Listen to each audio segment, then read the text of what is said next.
මේ දවස්වල ගම් වතුරත් එක්ක කොහොමද රටේ තත්ත්වය? ඕගොල්ලන්ගේ තත්ත්වය කොහොමද? මේ දවස්වල අපේ කූඩු වල නම් යට වෙලා තිබුණා. කූඩු පාවෙලා අර පිටාලේ ගේට්ටුව තියාට ගිහිලා තිබුණා. මේ ඉතින් ලොතරයි වගේකුත් ඇතුලේ තිබුණා. විශේෂ එකක් තිබුණානේ. එදා ඒවා ඉතින් ඇතුලේ තියලා ගියේ එනකොට ඉතින් ඔක්කොම එකට ඇල්ලලා පාඩුවත් වයි විනාශයි. ඒක ඕගොල්ලන්ට මොනවා හරි රජයෙන් සහනාධාර එහෙම ලැබුණාද ඒ සම්බන්ධ? නෑ. මොකද මොකද ලොතරයි වලට කියලා කිසි දෙයක් හම්බුන්නේ නෑ. ගෙවල් වලට හානි වෙලා තිබුණා නම් තමයි දුන්නේ. ඉතින් ගෙවල් වලට නම් හානි වෙලා තිබුණේ නෑ මාත්‍ය. එහෙම නේ. ඕගොල්ලන්ගේ ව්‍යාපාරික ස්ථාන හානි වුණාට මොකුත් දුන්නේ නෑ එහෙම. නෑ.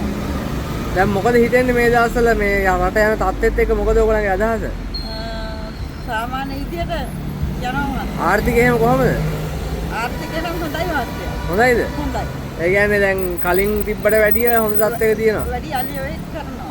අලවියක් කරනවා ස්වීප් අලවි කරනවා. ඔව් ස්වීප් අලවි කරනවා වැඩි. එහෙමනේ. කලින් තියනට වැඩිය මේ වැඩිපුරම යන්නේ මොකක්ද ස්වීප් එක?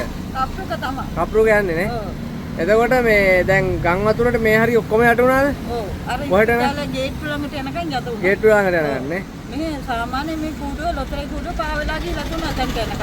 ආ. ඊට පස්සේ තමයි ඔය මෙයා කරලා හදලා ගත්තේ. හදලා ගත්තේ. සාමාන්‍ය ස්වීප් කොච්චරක් විතර විනාශ වුණාද?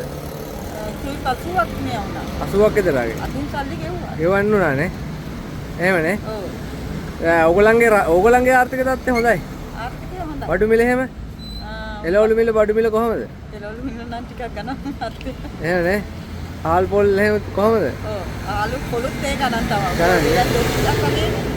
ඒ කියන්නේ ආර්ථික ප්‍රශ්න වැඩි හින්දා මිනිස්සු ස්විප් ගන්නවද වැඩිපුර chance එකක් බලන්න එහෙමද? ඒක තමයි ඇත්ත කතාව මහත්තයා. ඇත්ත කතාව ඒකනේ. ඔව්. ආර්ථික ප්‍රශ්න වැඩි හින්දා ප්‍රශ්න වැඩි හින්දා තමයි ලොතරැයියක් හරි ගන්නේ වැටේ කියලා. වැටේ කියලා නේ. ඒකින්ද ඔයගොල්ලන්ට හොඳයි. ඔව්. තව වෙන මොනම විශේෂයක් කියන්න තියනවද? නෑ. හරි නේ හරි ස්තුතියි. හරි. හරි.